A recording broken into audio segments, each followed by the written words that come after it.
Endurance Junkie Podcast, Episode 3.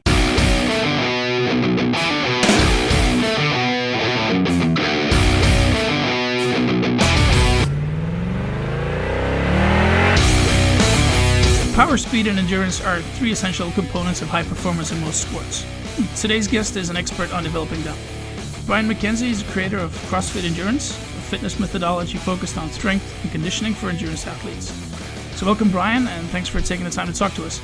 Thanks for having me.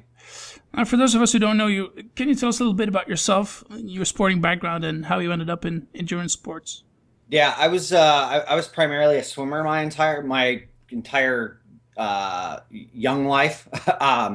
I swam from about 4 till I was about 20. I took to the water like a fish, enjoyed water sports, played water polo. I also played soccer, but I grew up kind of in the time of when punk rock was really, really big or really getting going. And this has kind of a theme to where I am as a coach and as a trainer. I got involved with a lot of different sports as I grew up. But I grew up in a time when everything was it was really weird, like in the 80s, which the 80s kind of sucked, but the 80s also were very revolutionary in the fact that punk rock had a big catapult within it, especially where I grew up. I also, after high school, I got involved with some powerlifting because my dad was a powerlifter. And he used to go to these meets and compete. And we used to go to some of the big meets where the big guys would compete. I actually saw Ed Cohen squat 1,000 pounds for the first time. And then, I kind of got immersed in a lot of different stuff growing up before I actually became a professional at what I did. I then decided to, like in 2001, I took a spinning class. And I absolutely got throttled. Like I thought I was going to die. I felt like I was going to throw up. I didn't understand it. And then when the class was over and everything was done, I was like, that was amazing. And there was a guy in the class who was an Ironmaner, and he was like, hey, you got to do a triathlon. He goes, you'd be perfect. You got like this swimming background. You've got like, you can ride the bike. I obviously got pretty good at the spinning stuff because I kept going back and I was intrigued by it. I really love the high intensity aspect of things, but I got roped into doing triathlon, and triathlon is a cult-like community. Nothing necessarily wrong with that, as many communities are in the fitness world. The ultra running community being another one, and CrossFit being another one. A lot of these things become a lifestyle for a lot of people. And so I basically immersed myself in training for a sprint triathlon, and I successfully overtrained for the entire thing, as most people do. It was a funny story because I came out of the water like in 10th place or something. From having a swimming background, I didn't do much swimming, but I rode my brains out and I ran my brains out for this event that was roughly a 12-mile bike and a 5K run. And I dropped probably 50 to 100 places on the bike, and continued to drop about as many places on the run as I was passed by several overweight people who encouraged me to keep going. Needless to say, I was deeply humbled, and I pursued triathlon, and so I continued to swim, bike, run long, slow distance for quite a while. For a few years. And I ended up doing an Ironman. I did Ironman Canada. I'd done a couple. I did Oceanside Half, Ironman. I've done a bunch of decent distances with triathlon, and triathlon for some reason didn't stick that long for me, even though I did it for probably 5 years. But I got a bug for ultra running after that, and I had heard about guys running through the mountains doing 50 and 100-mile runs. It was a little article that was done. I would bet when I got involved with ultra running, there was maybe, 10 or 15,000 people doing it at the time, whereas now you have probably, upwards of 100,000 people doing it. Yeah, it's a huge boom, man. Yeah, it had a huge boom. And I think Dean Karnazes is largely one of the people who's helped accelerate that. all for good reason. More people know about things that are kind of extreme and kind of, fun to do. But a lot of my training leading up to getting into ultra distance was a lot of long, slow distance. But it took its toll on me, and I felt like a wreck. I just was really broken down.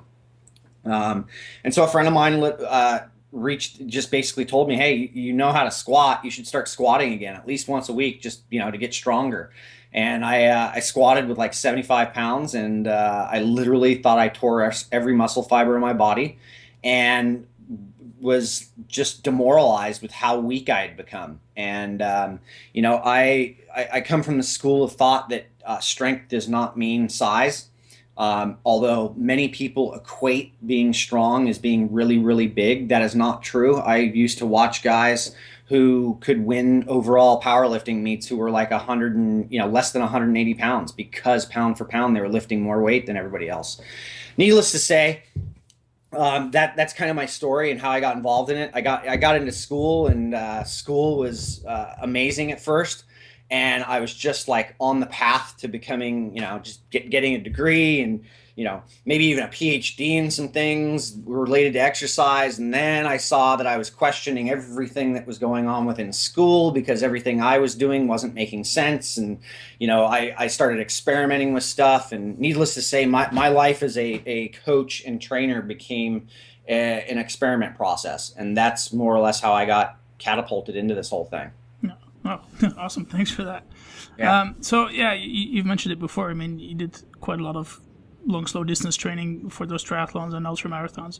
And it's quite the opposite of what you do now with CrossFit Endurance. Can you tell us a bit more in detail what CrossFit Endurance is in the first place, and the differences with traditional low, long distance training, and how you came about to develop your theory? The easy part to look at is that CrossFit Endurance is a high skill, high intensity training program. So you do a lot of drills, and you do those drills You do a hard. lot of skill training, and you do them hard, and then you do intervals, and you do really hard stamina work on top of that. That in itself allows you to understand what type of volume you can handle. So volume being the third component. So we have a three-tiered or a three-part deal to our program, where it's skill, intensity, and volume. Where long, slow distance community is based off of volume, then maybe intensity, and then maybe some skill work. Mm-hmm. Nobody that I knew of, and this doesn't really pertain to elite level athletes, because this is a very different crowd. But everybody who I had worked with or who I had trained with that was not an elite level athlete was not doing any of the skill or the intensity work. Everybody was literally either just going out to run their miles or ride their miles. And they would just do it at an effort that was the same effort every single week. And it would just continue to repeat itself that way. And looking at a lot of that stuff, that's kind of the definition of insanity. Mm-hmm. And it just really resonated with me, as I was frustrated with a lot of that stuff. There's no reason why long, slow distance won't work for people who aren't conditioned to handle those types of distances or that type of stuff. It's absolutely will work. But where it starts to falter is where the intensity and the skill work come in, because when we don't move well, we tend to break down after time. And long, slow distance takes a long time for that to show up, because the intensity is not high. So, but once the injury starts to show up, it's nearly impossible to get rid of it at that point, because movement patterns have been set in place. Whereas our program, with what we're doing, is it's going to show you really quickly what you're doing wrong and allow you to come back and change that. We always have, it's all, even with our, we've got some professional rowers, I've got surfers that all come into my private facility, and literally the basis of all of their training is the skill work and getting them into a better functional position. I guess it's pretty obvious in swimming, which is a very, very technical sport, and where, when you take some swimming lessons and you got a coach that points out, what you're doing wrong, and you can see on a video how it's supposed to be done, and you can emulate that, you will see some major increases in your swimming times. But I guess it's not the case for cycling and running, because everybody thinks they know how to ride a bike or they know how to run. Correct. And if you can change that and teach them proper technique to ride your bike and to go run, it'll instantly improve speed and stamina. Absolutely. And that's one of my analogies that I've used for probably the last 8 years in teaching what it is we do, is that swimming's really the only sport that's sitting there developing a technique or developing a higher skill level. But to pick on swimming a little bit, swimming also, it's become a lot of the swimming nowadays has become it's like this rite of passage to do a massive amount of yardage or meters, and where that's kind of gone wrong as well. Because there are plenty of teams, and I actually consult with a team that's changed that whole motto. But Dave Salo, who's got a number of Olympians who he's used, took on the high intensity approach and high skill approach as well, and has had phenomenal success with it. All right, going into a bit more detail, can you explain what a typical CrossFit Endurance training program look like? So, the structure. Yeah, if you're a triathlete, it's going to look more or less. There's going to be a lot of training going on. You're roughly doing 2 swims a week. As a general public, as general athletes are in reference to, you're looking at 2 swims a week, 2 runs a week, and 2 bikes a week, on top of doing roughly 4 CrossFit workouts a week. Now, those CrossFit workouts could be strictly a strength workout or strictly a Metcon workout or some sort of WOD that is happening. But for the all intents and purposes, I think the magic is actually in the ability of the coach who's working with the athlete or the athlete to understand where they're going wrong. Or what they need to improve upon. Most people don't want to look at what they're doing wrong. They want to do what they're good at. And that's where this program differentiates, is where we expose all of the stuff, including in your sport specific work, that you suck at. Like if your 3-minute efforts are horrible, but your 10-minute efforts and beyond are great, we're probably not going to focus on your 10-minute and beyond efforts too much. We're probably going to be focusing on things that are around that 3-minute range or even under, because we need to fill that gap to where you're getting better at it. Now, with the CrossFit stuff, it's like, look, if you can't go overhead with something, if you're having trouble with going overhead, you're then telling me that your shoulders actually don't work like a human being's shoulders should work. And most athletes, especially triathletes, want to avoid stuff like that. They just don't want to go overhead for fear of hurting themselves. Mm-hmm. Yet it's that fear of hurting themselves that actually is hurting them, versus actually having the appropriate range of motion in the shoulder and being able to move in that position actually accelerates and allows the body to mechanically start working in a better position. Okay. Let's take an example. For example, say you have a triathlete come to you and he wants to qualify for Kona. Yeah. And he's been doing the mild thing, and he's been doing it for a couple of years, and it seems like he needs another 20-30 minutes to grab a slot, to be sure to grab a slot. How would you train him, and how much time would you need to, with your approach? Well, depending on where he was with what he could handle in terms of volume, we'd probably pull back a little bit, because adding in the strength and conditioning is going to really affect the longer miles that people are out there. That being said, it's like, if you're doing long miles, you're going to have to require, if you're out there for a long period of time, your body requires a lot of time to recover. Most people don't understand that. Most people think they can get up the next day after doing a 4 or 5 hour bike ride and they're just fine to go out and peg it again for another workout, which they are not, probably. Most likely. Now, that doesn't mean an elite level athlete, but I would most likely back off a lot of the programming, a lot of the stuff that they're doing, find where the sweet spots were, find where the high quality stuff we could implement, then figure out where his holes were functionally. Like, what does he look like when he squats? What does he look like when he presses? What does he look like when he deadlifts? These are just basic human movements. And getting and starting him from there and knowing where to implement the rest of the exercises based on stuff like that. So fixing those movement patterns and then adding a little bit of intensity through that, peppering it with specific interval protocols that are going to accelerate his speed. His aerobic capacity is already set if he's been working for the last couple of years at qualifying for Kona. That's not the issue. The issue is actually getting all of that stuff to work together and get his fitness level a little higher and get his body to not break down. Okay, thanks. Because my guess is that a lot of endurance athletes today, they are already spending some time in the gym. Like, I know from my own experience that my best Ironman result came after having incorporated core strength work twice a week during the last 6 months of my build-up. Now, what are your thoughts on combining like your true CrossFit Endurance program with long, slow distance workouts? I mean, as I said, I did the gym work, and it definitely made me stronger. But I still felt the need to go out and do these long training rides and training runs just to develop muscular endurance. Yeah, so here's the interesting thing about all that.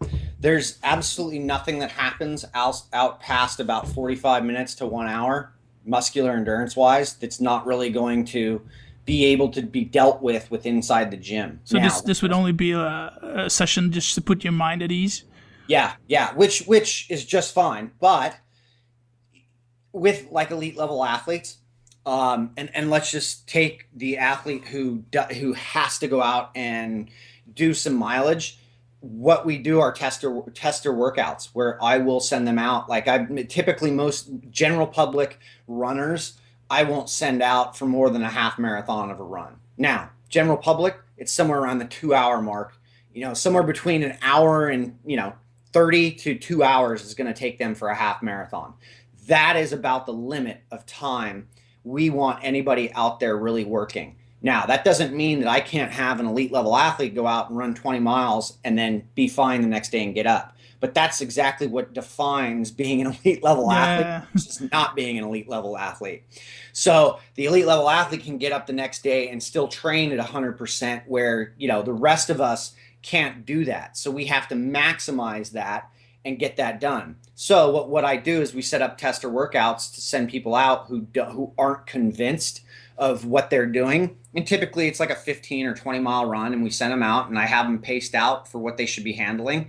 And without fail, they typically come back and say, hey, I just crushed that and can't believe how well I did with that. And it's like, well, yeah, of course, you've been training with high quality. It's a high quality versus high quantity attitude. And unfortunately, as human beings, we buy into the high quantity thing way too much. We need more money. We need more miles. We need more food. We need more of this. We need more. And that is not the case with any of it.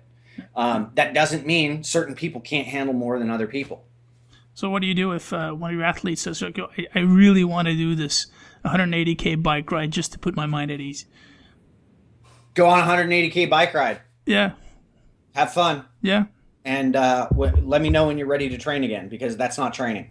Okay. That's just a sufferfest. You're just going to go beat yourself up, and you're going to need days of recovery off of that. Okay. Besides a lot of changes that need to be made training-wise, you also say that a lot of athletes make mistakes against nutrition and recovery. Can you tell us a bit more about that? Yeah, most people within the endurance world still subscribe to a high-carb diet, which can work for some people, but does not work for most people.